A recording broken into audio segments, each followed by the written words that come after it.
예, 안녕하십니까. 곽수정입니다. 오늘 여러분들과 함께 최근 국제 정세와 향후 시장 경제 흐름에 대해 살펴보도록 하겠습니다.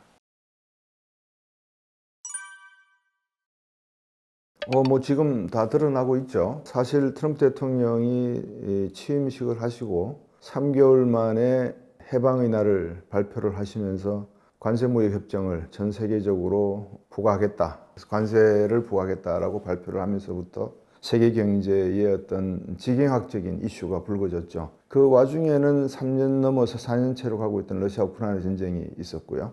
그리고 미국 쪽에서 나오는 심심치 않게 나왔던 이야기는 대만에 대한 중국의 침공 가능성 이야 나왔고, 그 전까지는 베네수엘라라든지 파나마, 멕시코, 또 쿠바 등에 대한 이야기는 없었습니다. 아마 그 당시에 트럼프 대통령 머릿속에는 충분히 그런 시나리오가 들어 있었지 않았을까 하는 생각을 해볼 수가 있는데, 시기적으로 트럼프 대통령이 그렇게 정밀하게 로드맵을 가지고 2025년 한 해는 관세무역, 그리고 2026년 한 해는 중동에서의 이란의 질서 회복, 이런 문제를 가지고 생각을 했을까라는 생각은 조금 더 고민을 해봐야 될 내용인 것 같습니다. 어쨌든 제일 먼저 시작된 것은 관세무역 정책으로 시작이 됐고, 지경학적인 이슈죠. 이제 지정학적인 이슈까지 겹쳐지면서 세계 경제의 향방에 상당히 불확실성이 확대가 되는 그런 모습인 것 같습니다.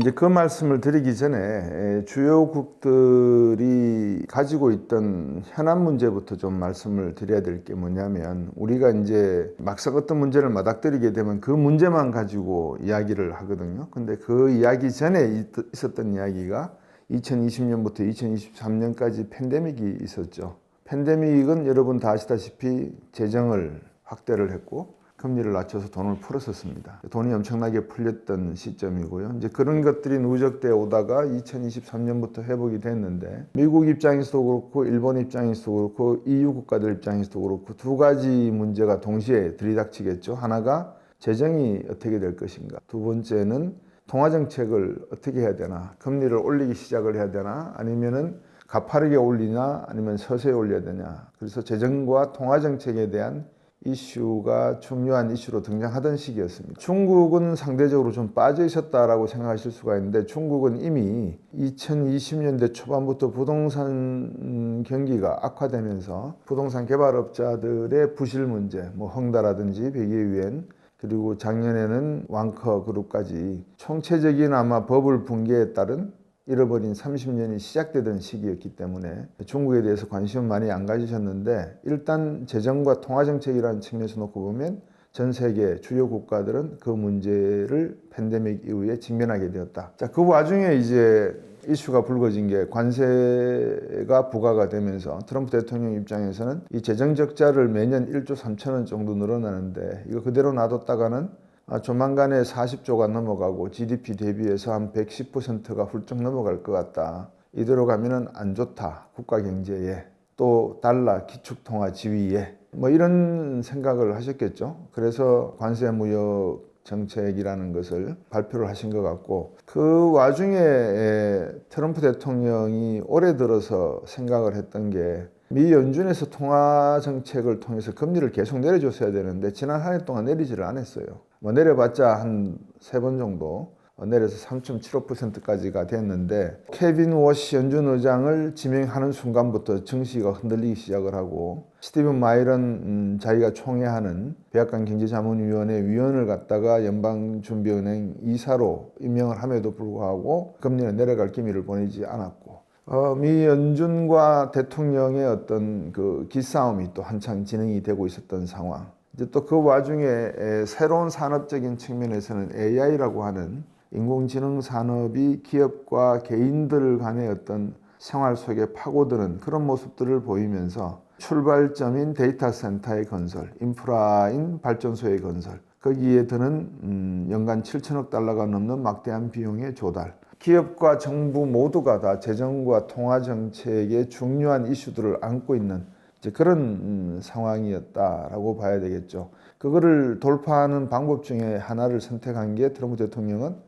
관세 부과였는데, 그게 묘수가 아닌 악수가 되지 않았나. 왜? 대법원에서 부당하다고 판결을 내렸고요. 법적으로도 의회의 비준을 거치지 않는 이상 의회 통과를 거치지 않고 대통령 명령으로 한 것은 위헌이다라고 필정이 났기 때문에 하지만 트럼프 대통령은 또 물러설 생각이 없죠. 232조, 230조, 슈퍼 301조 등등을 동원하면서 다시 관세를 부과하고 있는 그런 상황. 이런 내용들을 가만히 놓고 보면 미국이 왜 저럴까라고 하는 것을 생각하면 결국은 재정과 통화에 있어서의 어떤 부조화, 이것이 몰고 온 팬데믹 이후에 몰고 올 수 있는 미국의 지위에 대한 여타국들의 도전, 여기에 대한 어떤 트럼프 대통령의 개인적인 성향까지 합쳐지면서 성수 효과를 일으키지 않았나, 지금의 사태가 나지 않았나 이렇게 생각이 해볼 수가 있습니다.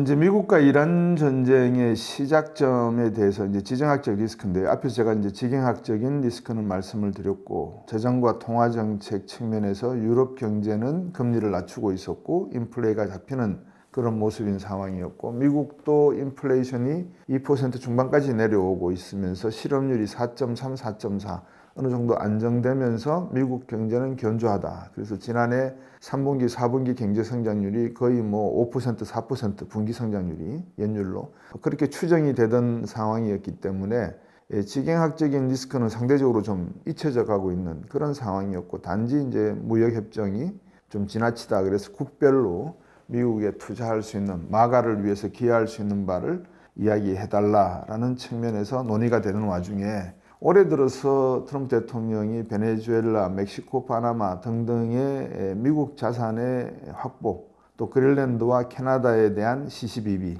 그리고 러시아 우크라이나 사태에 대한 상대적인 격리, 이 문제를 가지고 나토 회원국들과 EU 국가들에게 당신들의 문제니까 당신들이 풀어라, 돈 안 되겠다, 또 국방비를 5%까지 증액하겠다고 했지만 궁극적으로 미국이 무슨 이익을 취할 수 있을 건데 러시아 우크라이나 전쟁에 이렇게 계속 관여를 해야 되느냐, 돈을 써가면서. 왜냐, 전쟁은 돈으로 하거든요.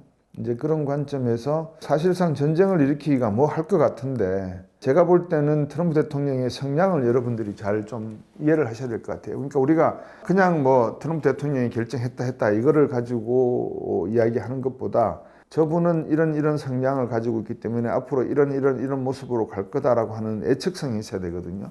근데 많은 분들이 트럼프 대통령을 타쿠라고 부르기도 하고, 변칙적이다 그러고 하고, 믿을 수 없다 그러고, 거짓말쟁이다 그러고, 제가 하는 말이 아니라 미국 언론들이 하는 이야기입니다. 거짓말을 밥 먹듯이 한다는 이야기를 하고 하는데, 가만히 그 인맥되는 한 상통하는 면이 있습니다. 그게 뭐냐면 영어 단어로 말씀드리면은 킹이라는 단어입니다. 왕. 그래서 이분은 어릴 때 성장 때부터 교육을 받은, 여러분께서 그 영화를 보셨는지는 모르겠는데, 트럼프 대통령과 칸의 어떤 그 멘토라고 부리는 간의 관계를 영화한 내용이 있었습니다. 우리나라에서 상영이 안 된 걸로 제가 알고 있는데, 어쨌든 그러한 면을 놓고 보면 트럼프 대통령은 1980년대 중후반부터 꾸준하게 미국이라고 하는 국가의 보수적인 색채를 강조하는 그런 모습이 강했다. 그리고 킹이라고 하는 모든 분야에서 자기가 왕이 되어야 된다라고 하는 생각도 강한 사람인 것 같다. 자아가 강하다. 그래서 1기 때 실패, 즉 자기들의 참모들이 거의 대부분 배신을 하고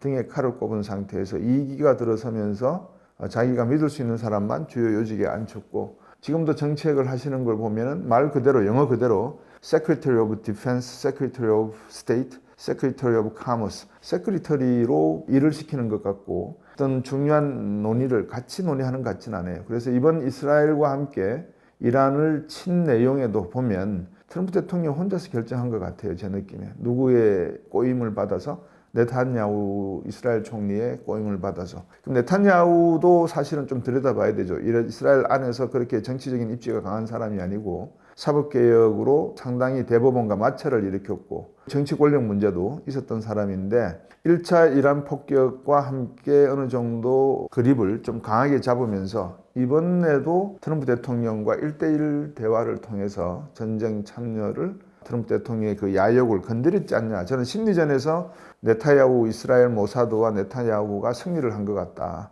그래서 미국의 트럼프 대통령은 자기의 그 킹이라고 하는 이미지를 가지고 확대시키기 위해서 영어로 표현하면 퀘거마이어라고 합니다. 늪에 빠져버린 것 같다라는 생각이 들거든요. 그래서 이란 전쟁을 시작하면 저는 시나리오가 그랬던 것 같아요. 신정체제의 정치적 본부의 주요 인원들을 살상을 하고 이란 혁명수비대의 주요 권력층을 살상을 하면 전쟁은 사실상 끝날 것이다. 그리고 백기를 들지 않을 수 없을 것이다 라고 아마 생각을 했을 거라고 저는 이스라엘 모사드라든지 이스라엘 정부가 첩보 정보를 분석을 해서 트럼프 대통령에게 보고를 했을 거라고 봅니다. 아마 트럼프 대통령은 속아 넘어갔겠죠. 그래서 전쟁이 일어났고 막상 뚜껑이 열리니까 생각했던 것과 다른 양상이 지금 펼쳐지고 있는, 많은 군사적인 전문가분들은 이란이 핵 개발을 하려고 하는 것을 이스라엘과 미국이 막아서기 위해서 폭격을 했고 1차 폭격을 했고 이번에 두 번째 폭격을 했다라고 하는데, 사실은 놓치고 있는 게 있죠. 더 큰 핵이 있습니다. 그게 바로 여러분 잘 아시는 호르무즈라고 하는 지리학적 또는 경제학적인 소프트웨어 핵이 있거든요. 이 부분을 계산에 넣지 못했던 것 하나가 있었고요. 두 번째는 살상을 당한 신정체제와 건부체제 내의 지도부가 거의 살상으로 다 사라졌다 하더라도 이 강경파의 목소리를 더욱더 강하게 만들어준 꼴이 된 것 같아요. 그래서 이제 그런 측면에서도 사실 제대로 파악을 하지 못했고, 과학과 심리, 인간 심리의 대결에서 과학이 승리할 것처럼 이야기를 했지만 결국 인간의 심리라고 하는 것은 사실 그 누구도 인공지능도 답을 얻어내기가 힘든 그런 인식과 의식을 가지고 있는 부분이라서 이번 전쟁의 끝은 지상군 투입까지 가야 되지 않을까, 저는 그렇게 보고 있습니다. 그래서 단기적인 시나리오 4, 5주 만에 끝내겠다라고 하는 건 트럼프 대통령만의 네탄야후 총리의 생각을 전해준 이야기인 것 같고요. 제가 볼 때는 3개월 내지 6개월은 갈 수가 있지 않나 보여집니다. 그리고 제가 자주 말씀을 드리는데 이제 그러다 보니까 3개월 뒤에 전쟁이 끝나든 2개월 뒤에 전쟁이 끝나든 전쟁이 끝나고 나면 청소하는 기간이 필요하거든요. 청소한다는 것은 불타고 있는 유정을 다시 재건을 해야 되고요. 기름을 뿜어내야 되고요. 도로 항만시설 복구해야 되고요. 여러 가지 인프라 시설 복구하려면 적어도 6개월은 걸려야 되거든요. 그래서 제가 자주 그런 말씀 드립니다. 올해 경제 농사는 끝났다. 그리고 여기에 덧붙여서 하나 더 말씀을 드리면 이란 전쟁에 있어서 유가만 지금 건드린 게 아니고요. 석유에서 정제를 하기 시작하면 나오고 있는 여러 가지 화학 제품들, 연료, 여기 문제도 지금 심각합니다. 예를 들면 비료 문제도 심각하죠. 그러다 보니까 올해 기상청, 미국 기상청 기상예보와 함께 여러분께 말씀을 드리면 가뭄이 극심해질 경우에 농산물 생산량이 급격히 줄어들어서 아마 식품 가격도 급격하게 오를 가능성이, 다르게 표현하면 반도체도 에탄이 필요한데 에탄마저도 생산이 줄어들고 있기 때문에 반도체 가격도 오를 수가 있다. 석유 하나로 문제가 해결되는 게 아니라 전 세계 인플레이션 압력으로 확산될 가능성이 거의 99.9%다 이렇게 보여집니다.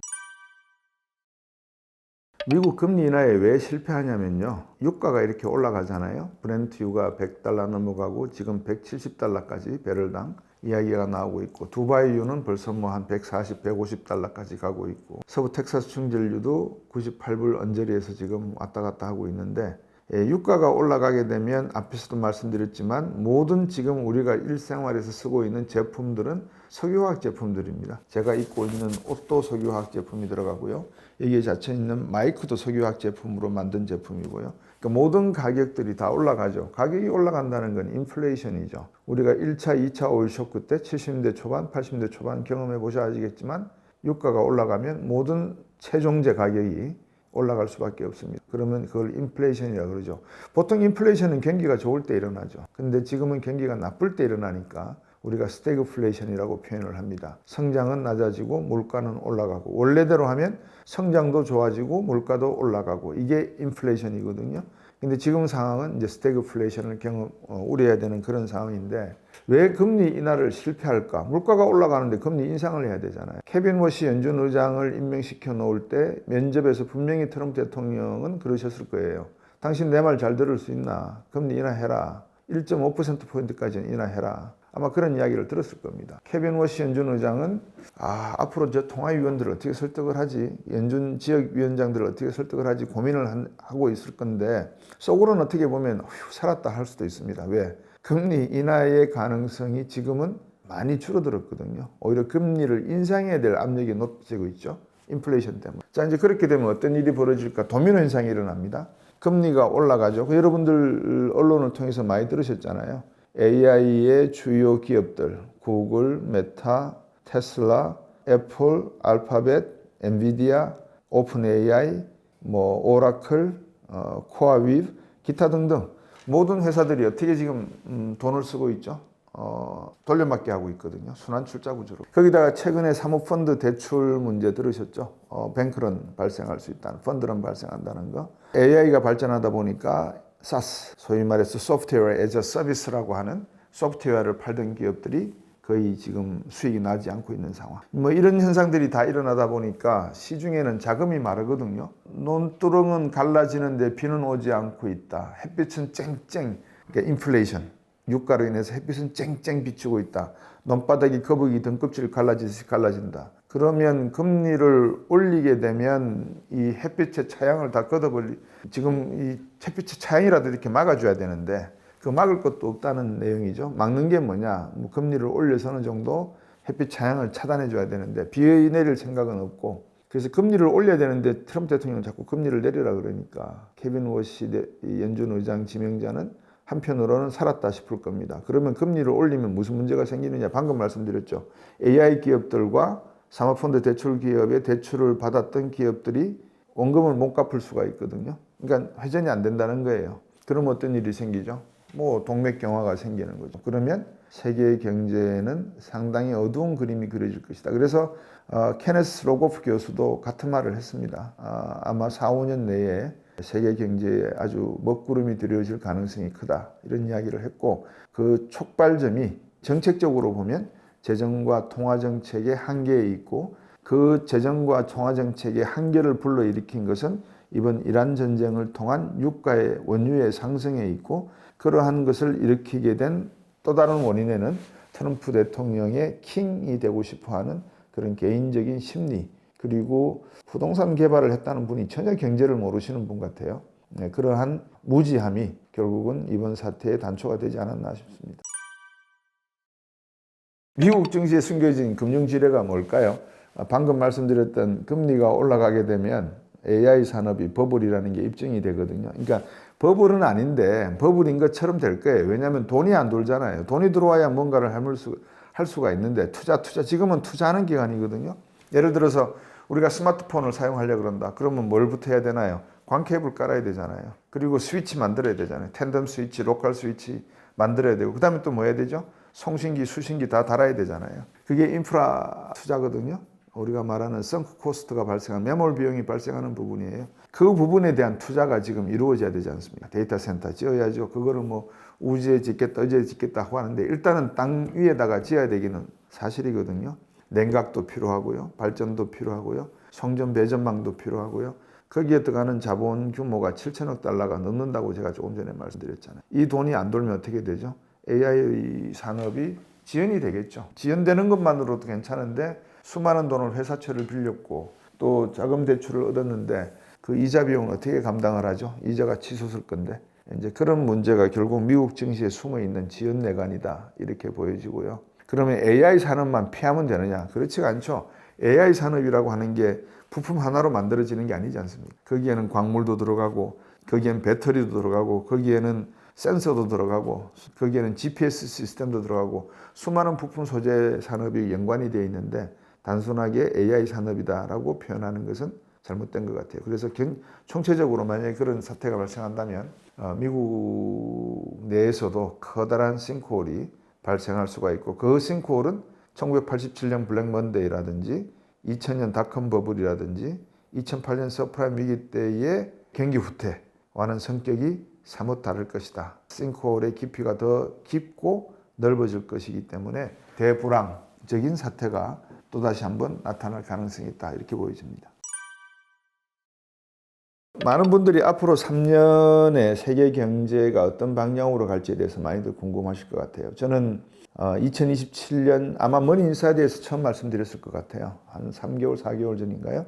한문도 교수하고 표영호 대표하고 대화를 나누다가 2027년 플러스 1, 2년 안에 세계적인 대불황이나 대공황적 사태가 있을 수가 있다라는 말씀을 드렸어요. 근거 1. 세계 경제를 10년 주기로 한번 들여다보시면 2008년도 좋고 어떤 해를 이렇게 경제적인 어떤 위기가 났던 사건을 하나 잡으셔가지고 예를 들어 2008년이다 또는 2020년이다. 그러면 거기다가 10년씩 계산을 하셔서 플러스 1, 2년을 더해보시면 아마 그 사이클 안에 세계의 주요 침체 또는 이벤트가 일어났다는 것을 아실 수 있습니다. 이런 걸 우리가 이제 경기 순환, 경기 사이클이라고 이야기하거든요. 예컨대 방금 말씀드렸으니까 2008년 그러면 서프라임 모기지가 났죠. 10년 빼시면 1998년 아시아 외환위기가 났죠. 2018년 1년 더 하면은 바로 팬데믹이 시작되는 해가 됩니다. 이제 그런 식으로 이렇게 10년씩 플러스 1, 2년 뭐 플러스 마이너스 1, 2년 하셔도 좋고요. 또는 1998년 그랬으니까 또 10년을 빼면은 1988년이거든요. 그럼 서울 올림픽인데 뭐 나쁜 게 뭐 있었나? 1989년 베를린 장벽이 무너졌고요.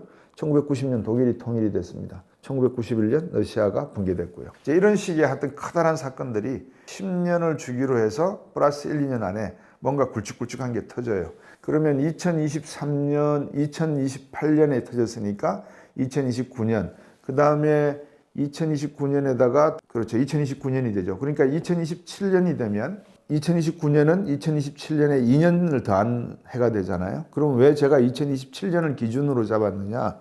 2025년에 일어난 사건과 2026년 일어나고 있는 사건을 한번 더해 보십시오. 그러면 2027년이 좋을까요? 제가 앞에서 2026년에 이란 사태로 인해서 전쟁이 끝나고 청소까지 하는데 2026년이 다 쓰인다 그랬거든요. 이게 다시 2027년으로 넘어가는데 여러분들 경기 전망이나 예측을 말씀하시기 전에 제가 쉬운 예로 하나 여쭤볼게요. 일기예보를 여러분께서 이제 가끔 들으시잖아요. 중요한 행사가 있으실 때마다. 오늘 햇빛이 쨍쨍 났어요. 오늘 뭐 온도가 25도, 26도까지 완전히 봄 날씨예요. 여러분들 중에 몇 분이 내일 갑작스럽게 폭풍이 몰아치면서 블리저드가 그러니까 막 눈보라가 휘몰아치면서 우박이 이만한 게 떨어질 거라고 몇 분이 예측하실 수 있을까요? 아마 예측 안 하실걸요. 못 하실걸요. 그렇죠? 마찬가지입니다.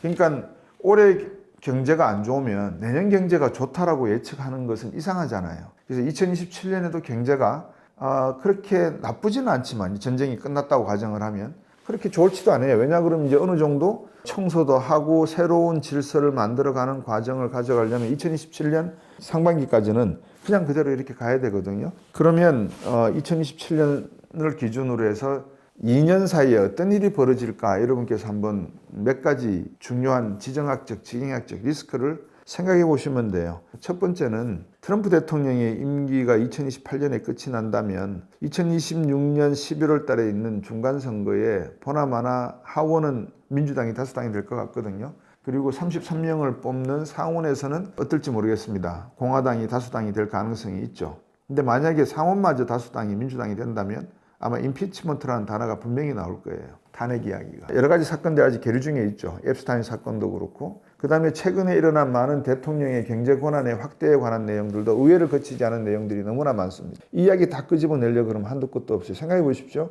조지 워싱턴 초대 대통령, 에브라함 링컨 대통령, 루즈벨트 대통령의 2차 세계대전.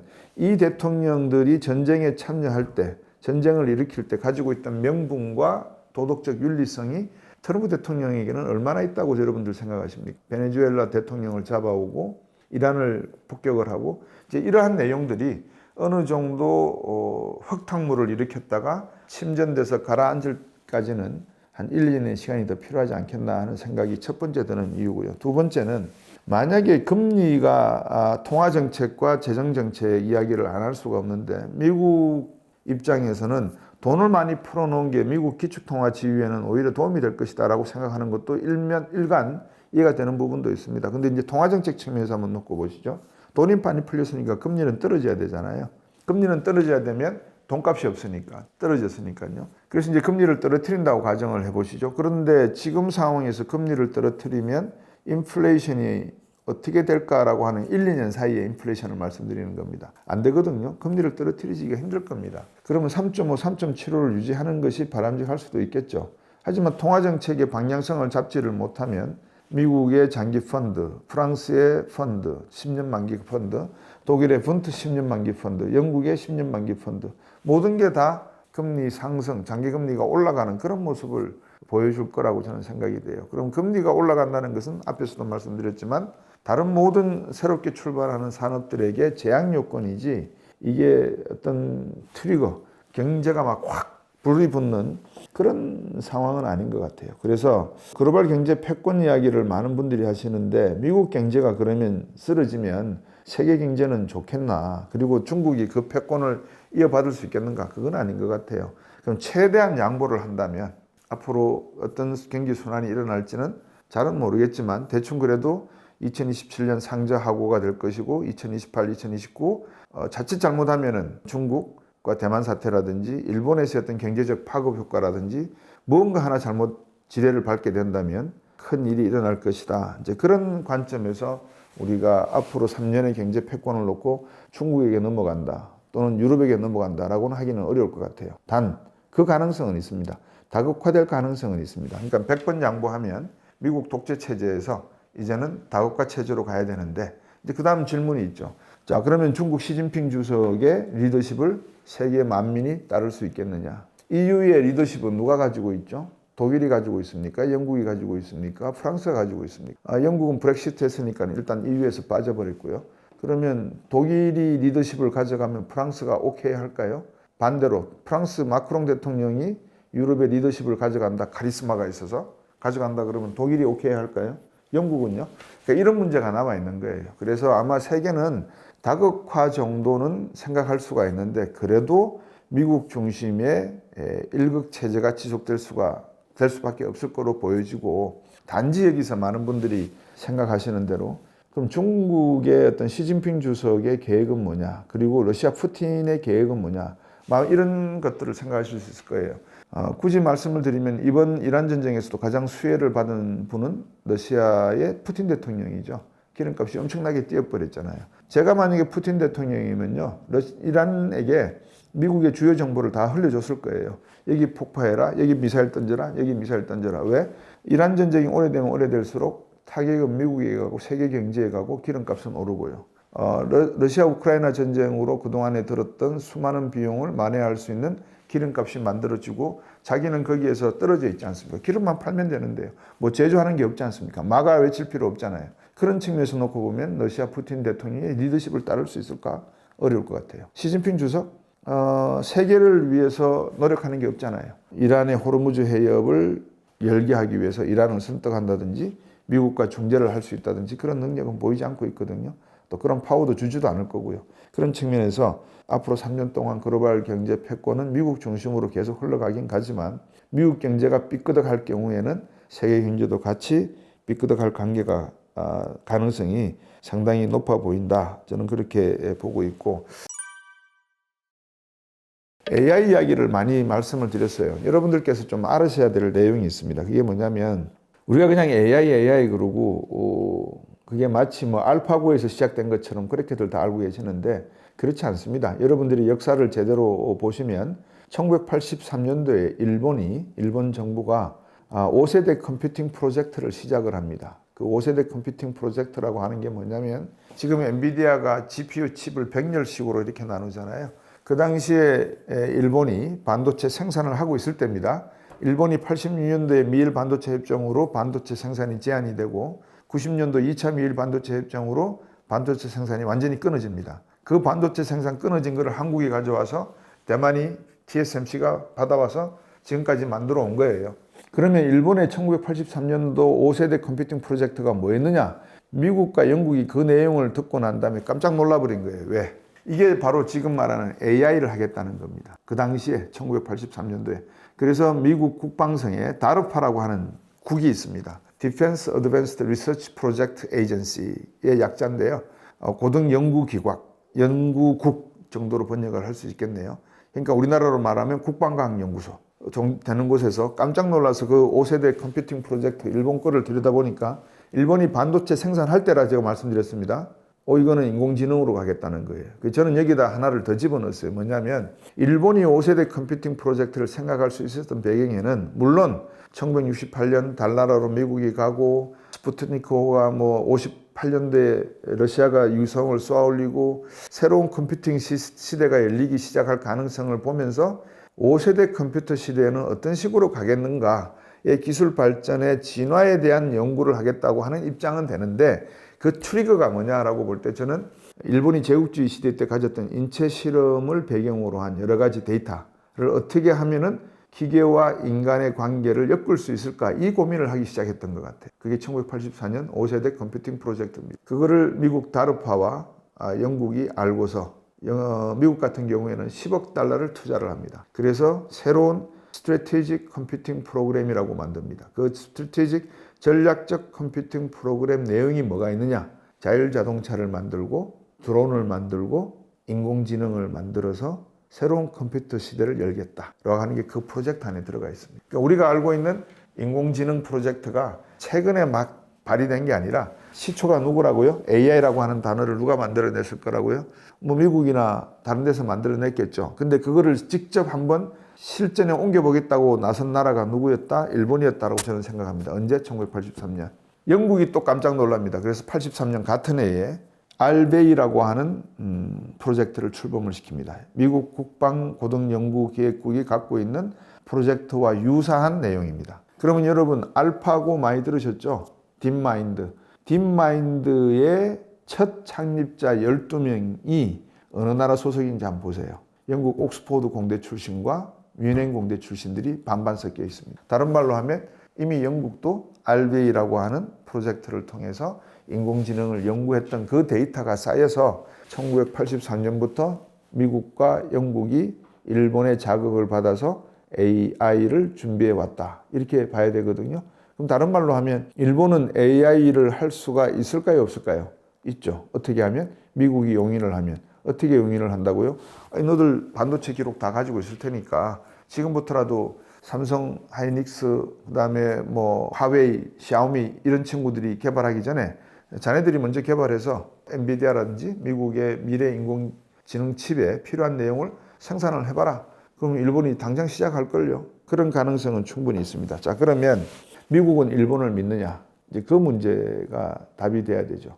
그 답은 이번에 트럼프 대통령이 다카이치 사나에 일본 총리가 왔을 때 백악관에서 분명히 해줬습니다. 뭐라고 했죠? 진주만을 공습했던 단어를 썼습니다. 이 단어 가볍게 보시면 안 됩니다. 미국의 많은 조야의 지도자들은 매년 진주만 공습기에 침몰이 됐던 오클라호마호인가요? 그 진주만 앞바다에 수장이 된 그 추념식을 갖거든요. 그만큼 미국도 나름대로 진주만 공습에 대한 뼈아픈 교훈을 역사적으로 남기고 있습니다. 그런 입장에서 미국과 일본의 관계가 어떤 식으로 전개가 될 것인가를 생각을 한다면 아시아 패권에 있어서는 적어도 중국 패권의 사나에 일본 총리가 강하게 대만 문제에 접근하는 것 같이 보이지만 미국 가기 전에 그랬거든요. 우리가 대만 이야기한 것은 중국이 대만을 침공할 때 우리가 군대 보내서 싸우겠다는 소리는 아니었다. 이런 식으로 이야기했단 말이죠. 그래서 미국 볼 때 그러한 일본의 모습은 진주만 공습을 했을 때의 일본과의 다를 바가 없다라고 느끼는 겁니다. 그런 관점에서 트럼프 대통령이 아마 대화 중에 진주만 이야기가 나왔지 않나 저는 그렇게 나름대로 소설을 써보고요. 소설이면 좋겠습니다. 이제 문제는 자본이 되겠죠. 결국은 돈 싸움인데요. 돈이 어디로 흘러가느냐가 핵심 아니겠습니까? 전쟁도 자본으로 하고 기술도 자본으로 이루어지고 결국 자본이 들어와야지만 돈이 돌아가는 건데요. 중국 같은 경우에는 중국 공산당이 이 보조금으로 모든 걸 밀어주고 있는 그런 상황이고 미국 같은 경우는 개인 기업들이 주식시장이나 회사채 시장을 통해서 자금을 조달하고 있는 그런 상황인데 과연 그러한 자금 조달이 어떻게 이루어질 것인가 이게 이제 아마 패권의 향방을 가늠하는 결정적인 변수가 될 걸로 보여집니다. 제가 느끼기에는 금리는 아마 2026년 말이 되면 한 번 정도는 인하를 할 것 같아요. 그것도 0.25%가 아니고요. 0.5%포인트 비컷을 한번 해줄 것 같습니다. 그러면 3.0에서 3.25%까지 금리를 만들어 놓고 2027년 상반기를 잘 넘어가면 금리를 또 한 번, 두 번 정도 금리를 0.25, 0.25 하든지 0.25, 0.5를 이어든지 한번 2%대로 떨어뜨리지 않겠나. 결국은 미국 경제가 돌아가려면 AI 산업이 재건이 돼야 되니까 그런 의미고요. 과연 세계에서 모든 과학과 기술이 어느 나라에서 개발이 됐죠? 20세기도 그렇고 앞으로 21세기도 미국 아닐까요? 그러면 세계 자본이 어디로 몰려들까요? 뉴욕 시장으로 올까요? 중국 상해 시장으로 갈까요? 도쿄 시장으로 갈까요? 서울 시장으로 올까요? 어디로 갈까요? 런던 금융 시장으로 갈까요?